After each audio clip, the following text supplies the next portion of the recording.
My name is Ruud Pillet. I'm a researcher at the Navigo National Fisheries Museum in Oost-Steenkerke, Belgium.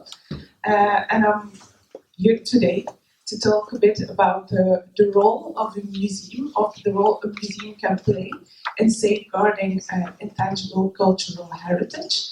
And I'm gonna, as a case study, I'm gonna focus on our relationship at the Fisheries Museum in Belgium with these men, are fishermen on horseback. And this craft of shrimp fishing on horseback in Oost-Steenkerke has been inscribed on the UNESCO representative list of intangible cultural heritage since 2013. The goal of the presentation is to just give you an idea of the road we took to our nomination and what has been done as a follow-up since the nomination in 2013 and the role we played as a museum. But I think first things first, shrimp fishing on horseback, what exactly is it and what does it entail? Today we have 16 fishermen on horseback who are active in Oost-Steenkerke Kokzijde.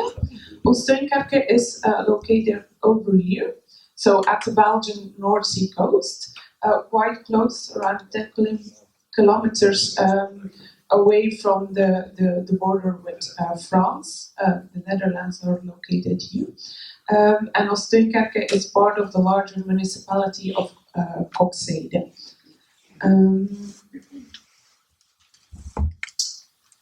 Shrimp fishing on horseback is a form of traditional craftsmanship, and it's very closely connected to nature. As a fisherman, you have to have a very thorough knowledge of the sea with its tides and its currents, a knowledge of the sand strip you're fishing on, but mainly the most important thing is that you have to have a huge respect and trust in your horse because he's doing all the work. The work is carried out as a family. We don't only speak about our fishermen themselves, but also about the whole households that surround them. And every household has its own division of labor. So obviously the fishermen go fishing, but their wives could do the cooking, and then their children could take care of the horses. They have their own division of labor, but it's also a larger group that functions on the principles of sharing their cultural values. They depend on each other and they offer mutual support to each other. And the knowledge is obviously passed on from generation to generation in a very practical manner. To train and the professional fishermen just take a newbie to the beach and they show them how it's done. I can tell you a lot about it, but I think it might be more efficient if I just take you with me to the beach of Oost-Steenkerke and show you what they are doing. I have a video, it's part of a larger video. What you won't see is all the preparation that goes into this type of fisheries, taking care of the horse, feeding it, harnessing it, and then the trip to the beach. It already takes a few hours before our fishermen actually arrive at the beach and they can start fishing. And in this video, you will see two of our fishermen. This is Dominic, he's a younger generation, and Bernard, and I'll let them do the talking.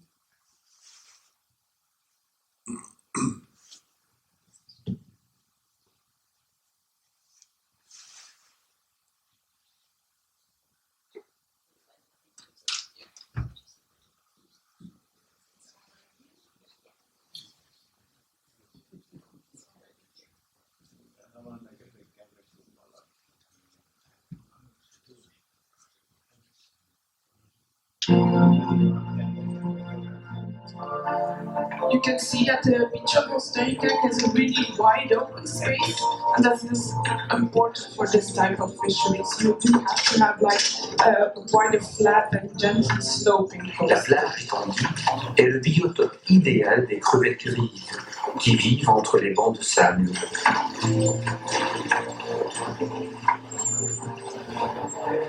Arrivés au bord de l'eau, les pêcheurs enfilent le ciré jaune, typique pour les pêcheurs de crevettes à cheval.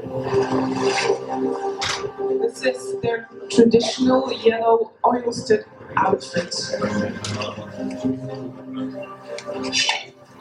Ensuite, tout est mis en place avec le plus grand soin.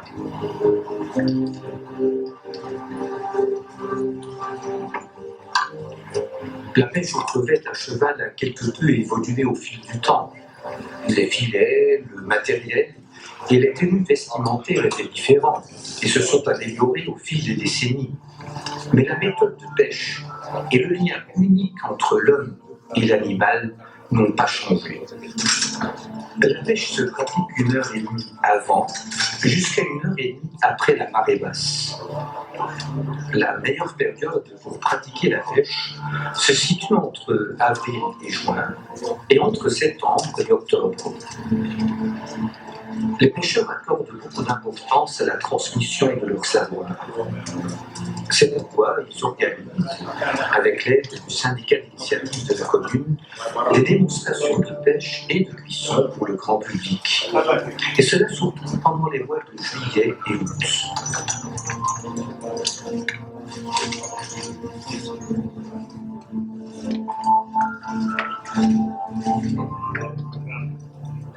Aujourd'hui, tous les pêcheurs utilisent un filet à planche en forme d'entonnoir. Par la pression de l'eau, les deux planches latérales s'écartent et tiennent ainsi le filet ouvert. L'ouverture du filet est d'une dizaine de mètres, sur une longueur qui peut aller jusqu'à 13 mètres. La longueur totale de la traîne, c'est-à-dire du cheval jusqu'au bout du filet, est d'environ 30 mètres. Lorsque les filets étaient plus petits, les pêcheurs utilisaient des chevaux de trait moins grands. Et après la Première Guerre mondiale, ils utilisaient surtout des mulets. Mais le filet à planche utilisé pour le jour requiert une force de traction énorme. C'est pourquoi les pêcheurs font appel aux robustes chevaux de trait brabançons, capables de développer une force musculaire considérable. La technique semble simple, mais requiert des compétences spécifiques. Une bonne connaissance de la mer et de la plage, et une grande confiance au cheval. Le travail est intimement lié à la nature, car la migration et la croissance des crevettes, le rythme des marées et les flux marins déterminent la qualité de la pêche. Une interaction avec la nature revêt une importance capitale. La pêche est interrompue toutes les demi-heures pour que le cheval puisse se reposer un peu. Mais c'est aussi le moment de vider le filet et de passer la prise au tamis. Les crabes, les méduses et les petits poissons sont rejetés à la mer. Les crevettes, par contre, sont déversées dans les paniers suspendus sur les flancs du cheval. Ils sont alors prêts pour une traîne suivante de 30 minutes. Les pêcheurs prennent généralement de 10 à 20 kg de crevettes par jour. Rentrée à la ferme, la prise est à nouveau triée par l'épouse de Johan, Linda. Cet artisanat est souvent une activité familiale.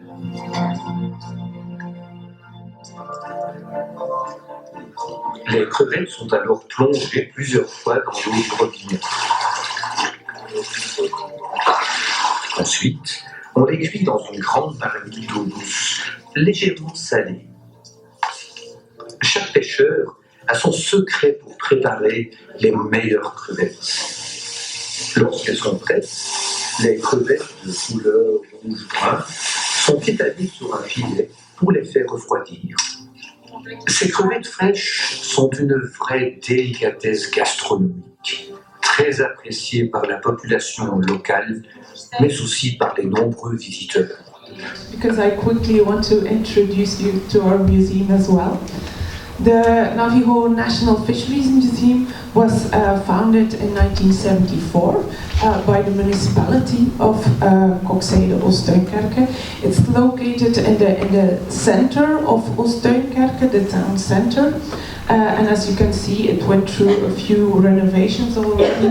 This is in 1974, this is the 80s, and this is our museum today. We are dedicated to the history and the culture and the present as well of the Flemish coastal and sea fisheries.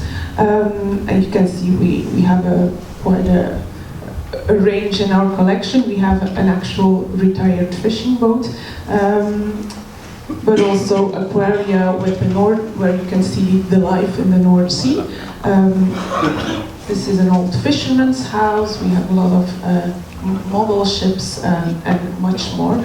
But important for today is that we also have, since the very beginning, beach fisheries in general, but specifically these shrimp fishermen on horseback has had a place in the museum. There's quite a large art collection because they were very popular during the 19th century. These fishermen are a very popular object for a lot of artists. And in 2008, these shrimp fishermen on horseback got their own museum hall within our museum. So they've always been very present in the Fisheries Museum.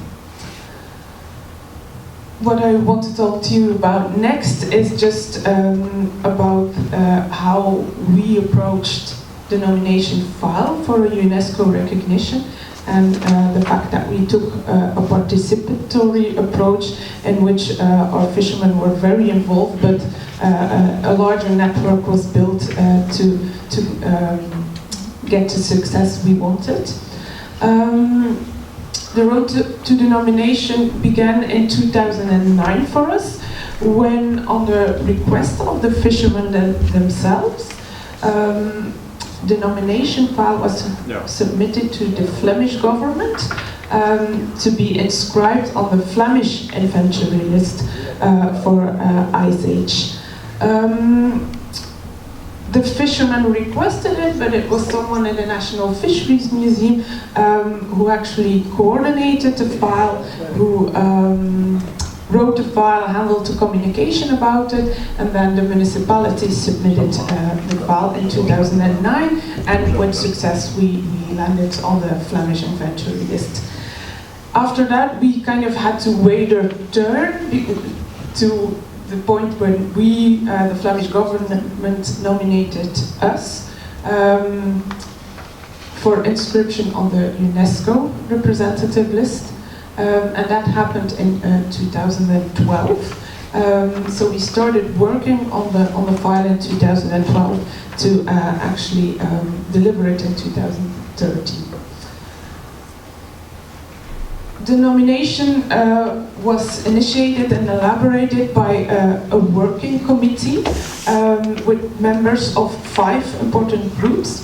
Obviously, the shrimp fishermen themselves and their families, the households. At the time of the nomination file in 2012, there were 12 households and 13 fishermen active. Then we have the group of the honorary horseback fishermen. Those are the retired fishermen who are still very committed to safeguarding the tradition, to transfer their knowledge, their experiences, and they are also very active in approaching young people about joining and making them enthusiastic about the craft. A third party was the City Council of Kokzijde-Oostduinkerke and also the VVV, which is the tourism board in Kokzijde. Their role in this is to make sure that in times of ever-changing regulations, both national and international, on public life, they have to make sure that the fishermen on horseback can keep doing their craft, and they make sure that there is a place in Oostduinkerke for them. So they have a spatial plan in development in which they take into account the presence of these fishermen in our town. And then there's the Navajo National Fisheries Museum was the fourth partner.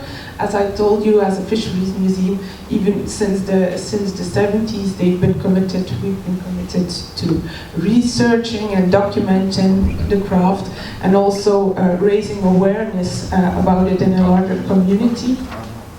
And then the Order of the Horse Fishermen was also founded specifically for raising further awareness. They organize all sorts of events, gastronomical events, international trips to start up the communication with other communities around the world who have similar fishing techniques and so on. So all of this groups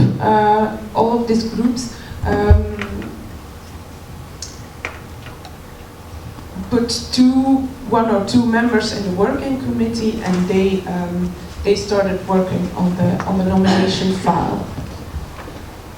Very important was also that there was a further support of this local working group by the civil servants of the Flemish government. It's the Arts and Heritage Agency is responsible for this UNESCO file, and also different experts concerning Ice Age at NGOs such as the Flemish Interface Center for Cultural Heritage, and then we have a few centers of expertise as well, in which we, Workplace Intangible Heritage, played an important part as well.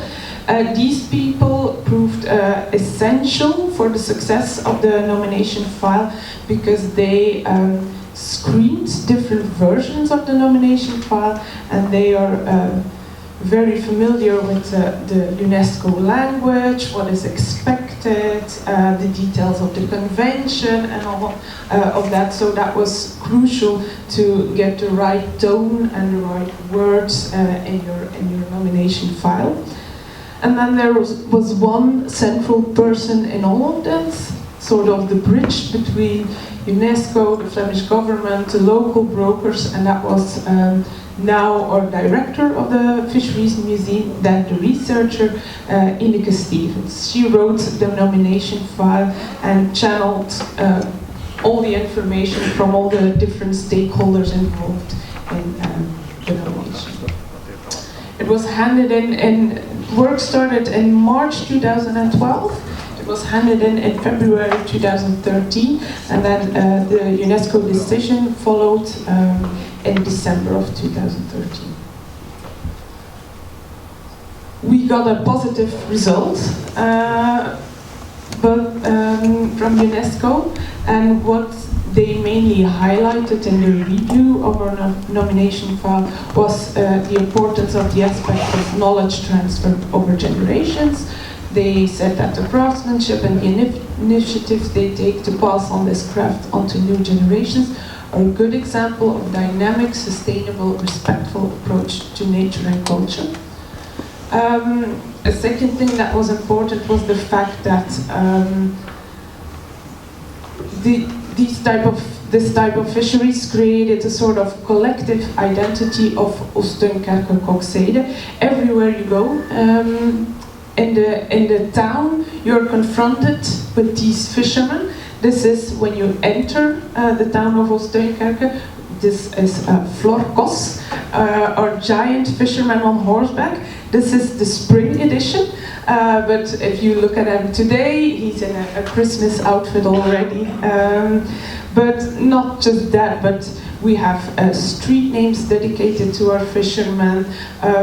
Our local cafes, tea rooms are named after them or decorated with pictures of them. Our youth hostel, there are large events, and everything is about these fishermen on horseback. So they are really part of the local identity of mainly of Oostduinkerke, but also a bit of Kokzijde. They're trying to claim some of it as well, but it's mainly Oostduinkerke. And another thing they wrote was that the inscription of shrimp fishing on the representative list promotes the awareness of the importance of small, very local traditions, while underlining the close relations between the humans, animals, and nature, and promoting respect for sustainable development and human creativity. So they highlighted as well that the recognition of our type of fisheries could be an inspiration for other fishing communities with similar techniques or a similar type of craft. Going through this whole process, obviously you have to think about what more you can do to safeguard this craft, and we realized that even without even knowing it, without even understanding what safeguarding was or knowing the word, even before the nomination, some measures were already in place for safeguarding this craft of the fisherman on horseback. It mainly started in the 1950s, when there were only 3 shrimp fishermen on horseback left in Ooststeenkerke. I think that was the low point. And the then mayor of Ooststeenkerke, Honoré Lones, wanted to do something about it. And he started to cultivate the value of this custom by connecting it to the rising tourism at the Belgian coast after the Second World War. And his first initiative was to start a specific, the Garnaalfeesten, a shrimp festival, in 1950. It's a whole weekend, and it's created as a sort of ode to the sea and to the fishing history of Ooststeenkerke in general, but very specifically, it's also a note to the shrimp fishermen on horseback. He really promoted them as the cultural ambassadors of the town and of this festival. And it started in the 1950s. These are some early poster and some competitions for the fishermen on horseback who can catch the most shrimp. There's a fisheries market, there's a fisher's mass, but the main thing is the highlight of the festival is the parade, which shows fisheries life in all its forms. The same mayor, Honoré Lones, still concerned about the fact that there weren't many fishermen left, and he wanted to make a sort of further link to the tourism in the region. And he started what we call the demonstration tours, which is that during the summer months, when we have a lot of tourists at our coast, the fishermen get a small financial incentive to go out and just for like a sort of 30 minutes give a demonstration to the tourists and inform them about what they are doing. So it's not just a show they put on, they really have to talk to the audience and take questions and explain what they are doing. So it's kind of tourism linked to a sort of heritage education. It started in 1956. Every year an agenda is made up with when the dates and the places and the hours are. And in 2019 there were again 36 demonstrations during the summer months. And they also always draw quite a crowd. Maybe the last year we even thought there were maybe too many people at some point, but you can see that people are really interested to know what is happening there.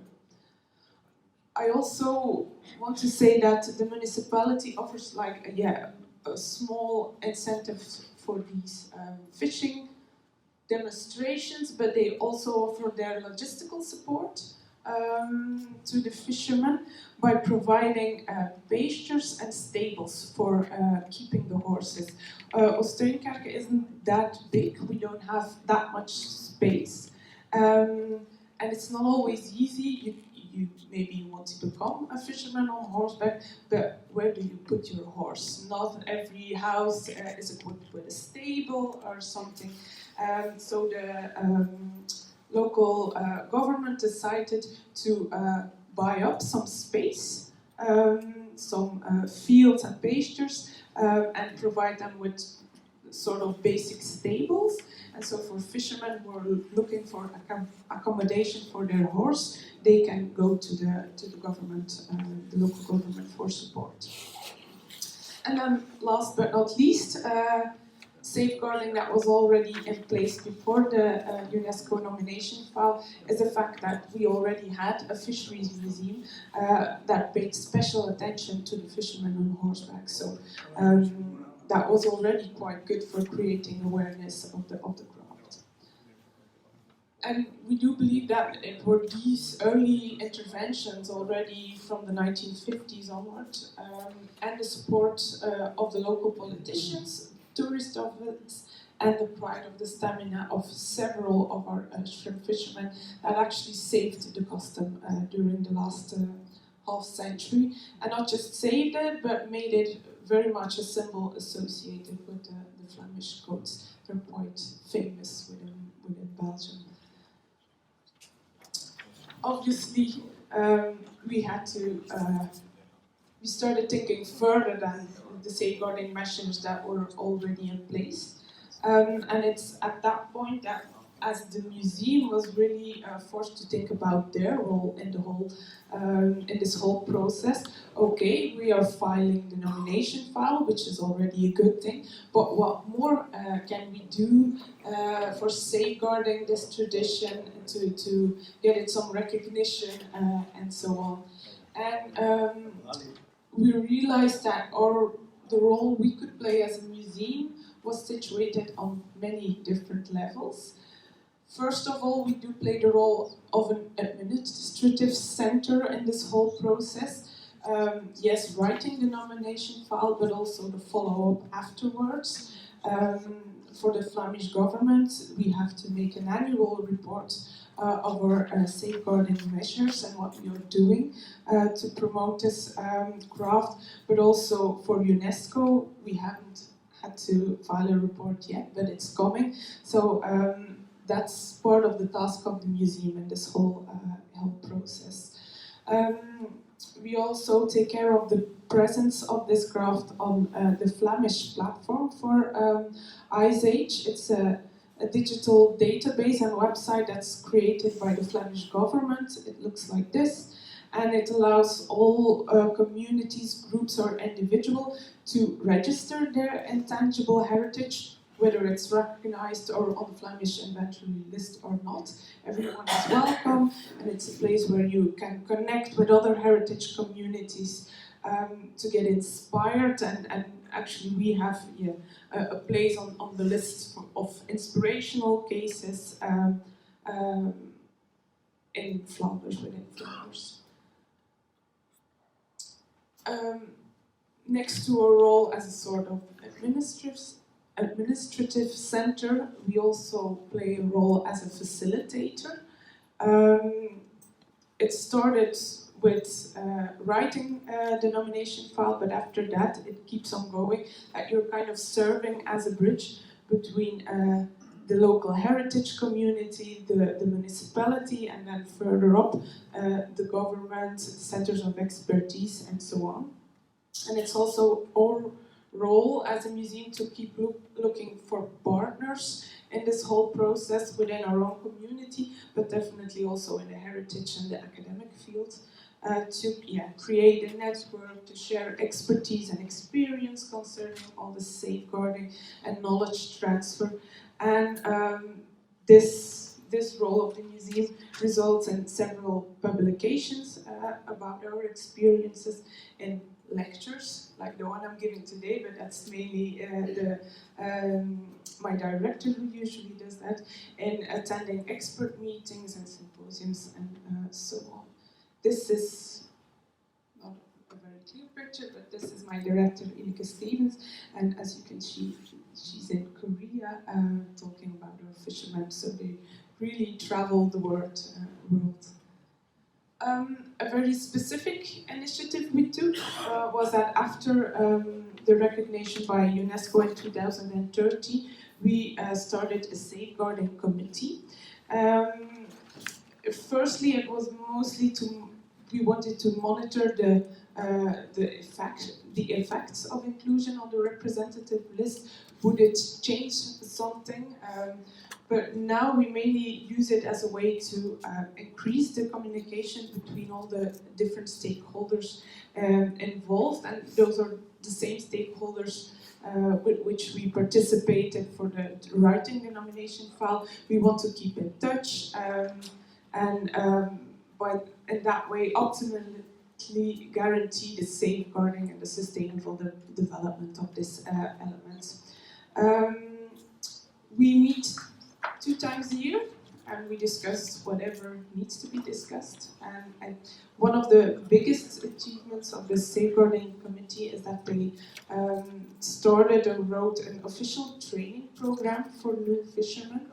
We really wanted to invest in a sort of long-term learning trajectory for new fishermen, in which professionals today take them by the hand and show them the ropes, show them how it's done, and so we could be sure that there were some clear quality standards, because you're working with a living animal and you need some quality standards. So we know the tradition is continued in the good way and in a safe way. Today, new fishermen have to take a training program of 2 years, and one of the recognized fishermen already is their mentor in this whole process.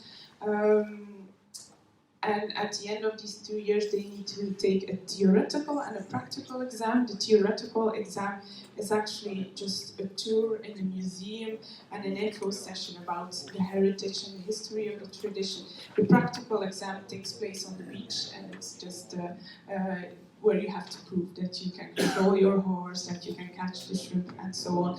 And obviously, the jury for this are the fishermen themselves. Also one woman, so that's good. I think we have a role as an administrative center, as a facilitator, but I think the biggest change for us is that we had to start thinking outside the walls of our museum building, which is not always an easy thing when you're working in a museum, but that we had to decide to really reach out to the practitioners of the heritage, so the fishermen themselves, and work together with them, ask them their opinion, ask them what they want to see in the museum, what we should do to reach out to the communities, and that has resulted in all different kinds of initiatives.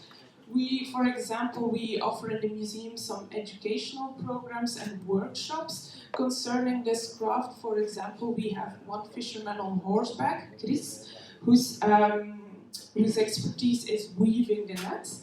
And we have workshops and actual full courses for both grown-ups and children, where they learn to weave the nets, how it's done. And Chris, our fisherman, is the teacher of that.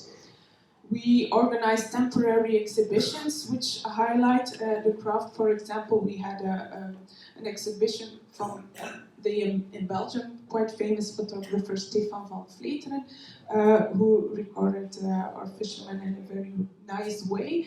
And one of his pictures even made it on a national stamp, which is also a great way to create some awareness. This is Marius, one of our oldest active fishermen. He's quite funny because he can't actually get on his horse anymore. It's become too difficult for him, but he builds some kind of structure himself, which he takes to the beach, and then that's the way he mounts his horse. So he's very committed to staying active. With the museum, from time to time, we offer guided tours on the beach. This means that actually this is the museum. We gather with groups at the museum, and then in horse-drawn carriages, we travel to the beach together with, this is the car of a fisherman, so if you're lucky you can sit on this car as well. We travel to the beach. As a visitor, you get a sense of what is happening. You can ask the questions. Both the fishermen themselves and guides from the museum are present to provide all the information. And then we come back to the museum square, which you can see here. We cook the shrimp. We have our own stove in the on the museum square. We cook the shrimp, we eat it, and it's a big event. And at the end of October, the beginning of November, we have our annual festival. It's called the Salty Feast. It kind of celebrates the end of the shrimp season, because in winter time is the only time that there's no fishing, because there are no shrimp at that time.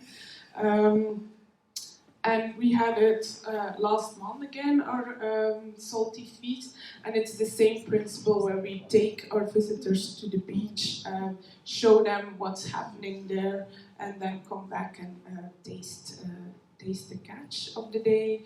And also fishermen will be present in the museum hall dedicated to them to give more information to all the visitors. It's a big event.